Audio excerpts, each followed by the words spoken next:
Պաշտպաններից առաջ համաձայնություն Հարգելի դատարան, առարկան ներկայացված միջնորդության դեմ գտնում եմ, որ այն անհիմն է ենթակա մերժման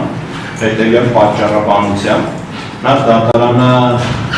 տնային կալանքի ժամկետի երկարաձգելու հիմքում դիտարկել է ապացույցների ծավալ սահմանելու հանգամանքը, իսկ մենք հենց այդ փուլում ենք գտնվում, որտեղ մենք կարող ենք սահմանել ապացույցման ենթակա հանգամանքների ծավալ։ Ինչ վերաբերում է մեղադրողի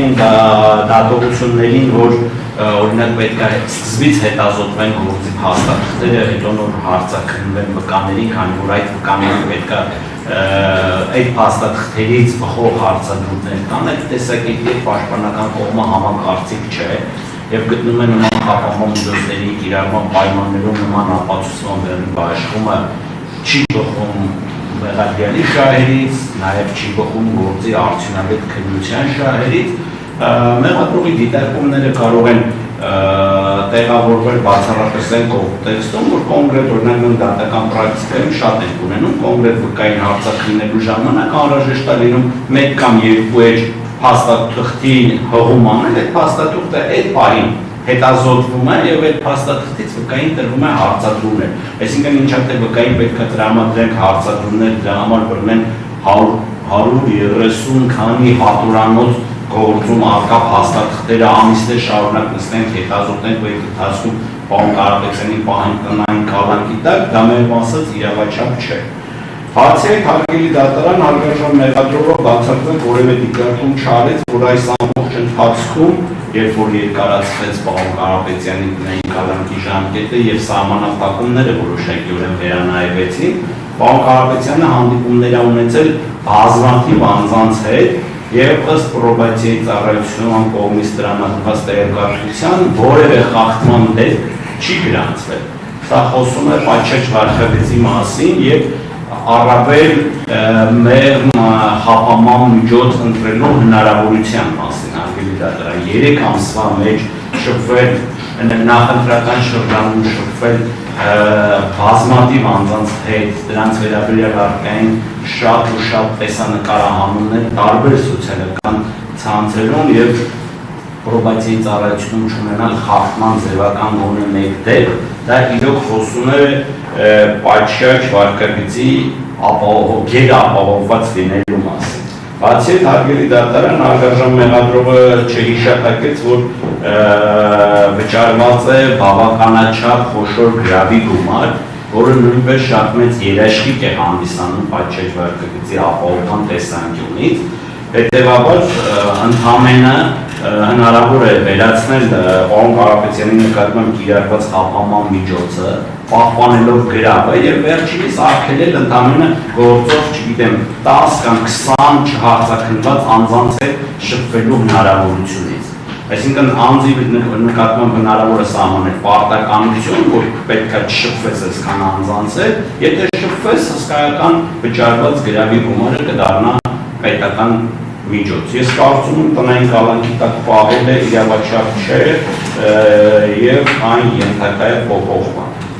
Բացի այդ մենք ունենք կոնկրետ անձանց ցուցակ, հարգելի դատարան, նախաքննության փուլում, եթե օրինակ մարմին իրականացնող մարմինը ասում էր, որ չգիտեմ պետք է ապահովել անձի չշփվելը վկաների հետ, որում անորոշ թվով, որոնց թիվը դեռևս հայտնի չէ,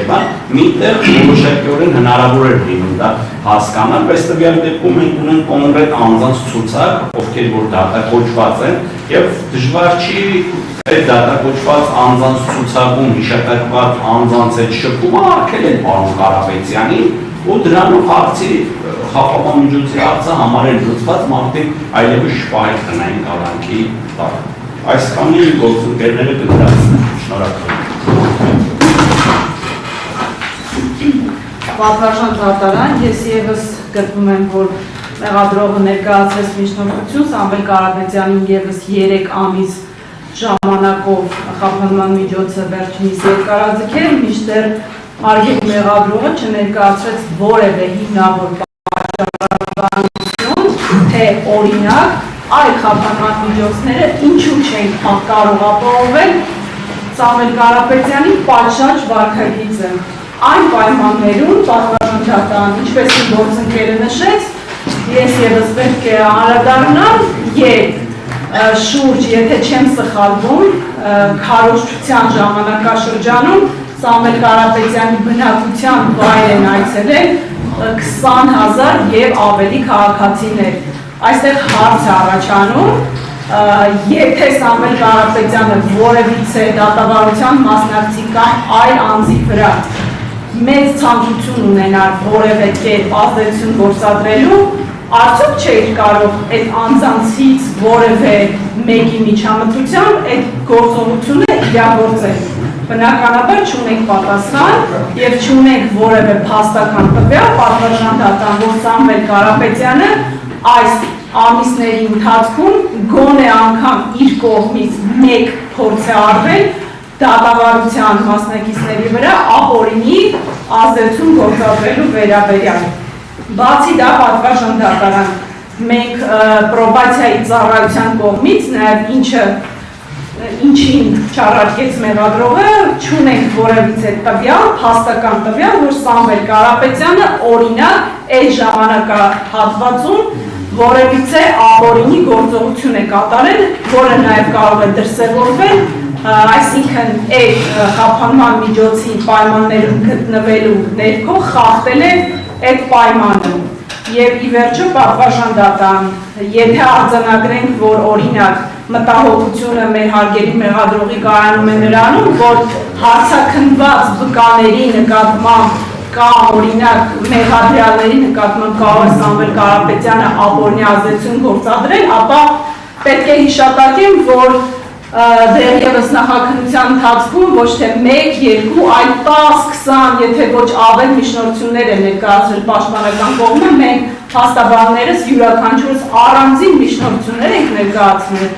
Եթե կան հետևյալ բովանդակությամբ, եթե կան այնպիսի անձինք, ովքեր որ Սամվել Կարապետյանի դեմ վկայություն են տվել,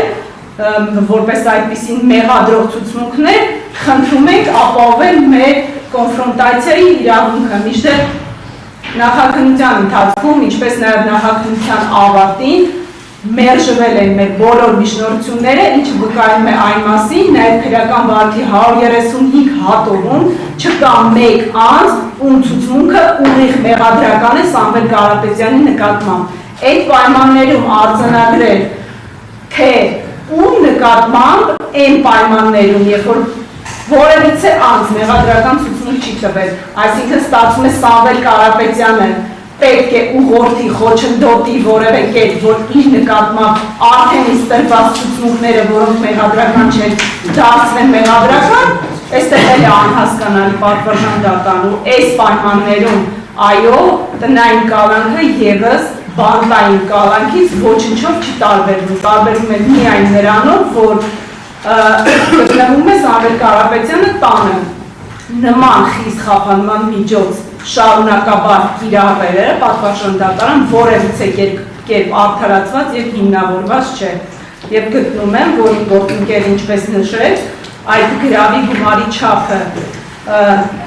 ամբողջությամբ կարող է ապահովել Սամվել Կարապետյանի արդեն իսկ դրսևորված պատշաճ վարքագիծը եւ միայն գրավի առկայության պայմաններում կարող ենք ապահովել այն բոլոր մտահոգությունները, որոնք իրականացնող մարմնի մոտ առկա են, այսքանը պատվաստան դատարանում։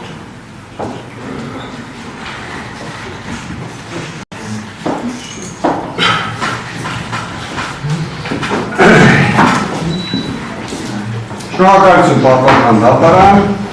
ես իմ որոշումը կներկայացնեմ զուգահեռաբար